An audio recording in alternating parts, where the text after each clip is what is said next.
થયા છે એ બાબતે આપ શું કહેવા માંગો છો? આજ રોજ 1 જૂન હતી અને દર રવિવારે મત વિસ્તારમાંથી ફરિયાદો આવતી હતી, બહેનોની ફરિયાદો આવતી કે પાણીની ખૂબ જ તકલીફ પડે છે, હેન્ડપંપો પણ ચાલતા નથી, આવી બધી કમ્પ્લેનો હતી. એ અનુસંધાનમાં આજે પાણી પુરવઠા ટીડીઓ, અમારા મત વિસ્તાર 124ના ગોધરાના ટીડીઓ, અધિકારીઓ, પાણી પુરવઠાના અધિકારીઓ, મામલતદારશ્રી, નગરપાલિકાના સીઓ તમામને હાજર રહી અને જાહેરમાં બધાના પ્રશ્નોની ચર્ચા કરવામાં આવી. એ લોકોને ખાતરી આપી છે કે ટૂંક સમયમાં સાહેબ આનું સોલ્યુશન કરી અને પ્રજાની કોઈ ફરિયાદ ના રહે એવા પ્રયત્નો કરીને અમે વહેલામાં વહેલી તકે આનો નિકાલ કરીશું.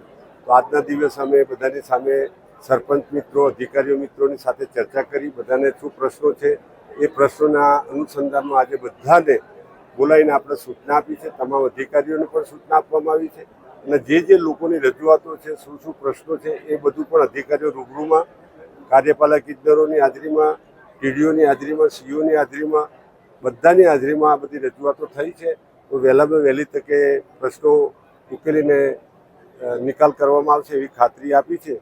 તો થોડા દિવસ માટે રાહ જોઈએ કે કેવું કરે છે. તો અધિકારીઓને પણ સૂચના આપી છે, અધિકારીઓ પણ કબૂલ્યું છે કે સાહેબ અમે વહેલામાં વહેલી તકે પ્રશ્નોનું નિરાકરણ કરી અને પ્રજાના પ્રશ્નોનું નિકાલ કરવા માટેની ખાતરી આપી છે. એટલે આજની સભા પૂરી કરવામાં આવી. સર, ખાસ કરીને નળ સે જલ અગાઉ પણ આપણે કૌભાંડ થયું હોવાનું જાહેર કર્યું હતું. આ વખતે નળ સે જલને લઈને અનેક રજૂઆતો છે કે પાણી નથી મળતું. નળ સે જલની અંદર જ્યાં જ્યાં અમે ખામીઓ છે તો અમે અધિકારીઓ સાથે પણ બોલાવીને મિટિંગ કરી છે.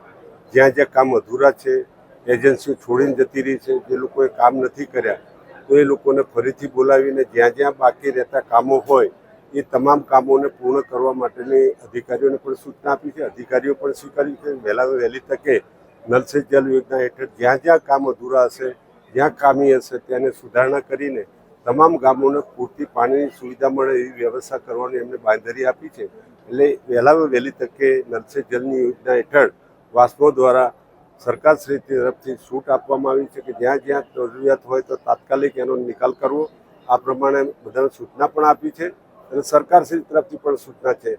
માન્ય ભૂપેન્દ્રભાઈની સરકારમાં ક્લિયર મેસેજ છે, કોઈ પણ પબ્લિકને તકલીફ પડે નહીં એની સૌએ ધ્યાન રાખવું જોઈએ. દેશના વડાપ્રધાનશ્રીએ પણ આપણને આહવાન કર્યું છે કે ડીઝલ પેટ્રોલની બચત થાય એના માટેના પ્રયત્નો કરવા જોઈએ. તો એના ભાગરૂપે અમે પ્રયત્નો કરી તમામ સરપંચો બધાને સૂચના આપી છે કે જેટલું બને એટલું ટ્રાવેલિંગ ઓછું કરીને વિડીયો કોન્ફરન્સ કે વિડીયો મારફતે જો કામ થતું હોય તો આપણે બધા વિડીયો કોન્ફરન્સ મારફતે કામ કરવું જોઈએ એવી પણ જાહેરમાં સૂચના આપી છે. આપણા બધાનો ખૂબ ખૂબ આભાર. જય હિન્દ. મહત્વનો પ્રશ્ન છે, ખનીજ ચોરી તાલુકામાં વધી રહી છે. સ્થાનિક તંત્ર હોય કે ખાણ ખનીજ વિભાગ આ સામે કાર્યવાહી કરી શકતું નથી. આપ એટલા એવા છો કે આપણે એક ખાલી ઉઘાડથી આ ખનીજ ચોરી અટકી શકે છે, એટલે આપનો શું પ્રયત્ન છે? મારા તરફથી તમામ અધિકારીઓ શ્રી, પ્રાંત અધિકારી, મામલતદાર અને જે ખાણ ખનીજ વિભાગના છે એને કાગળો લખીને બધાને જાણ કરવામાં આવે છે અને જ્યાં જ્યાં આવું ખોટું થયું હશે ત્યાં ગુનો દાખલ કરીને એ લોકો સામે કડકમાં કડક કાર્યવાહી થાય એના માટે પણ અમે રજૂઆત કરી છે. અને થોડા સમયમાં જે લોકોએ જ્યાં છે તો ખાણ ખનીજ વિભાગ દ્વારા બધી તપાસ કરીને રિપોર્ટ આપશે તો એ લોકોના વિરુદ્ધમાં કાયદેસર કાર્યવાહી કરવામાં આવશે, એમાં કોઈ શંકા નથી. જય હિન્દ, જય ખોડિયાર.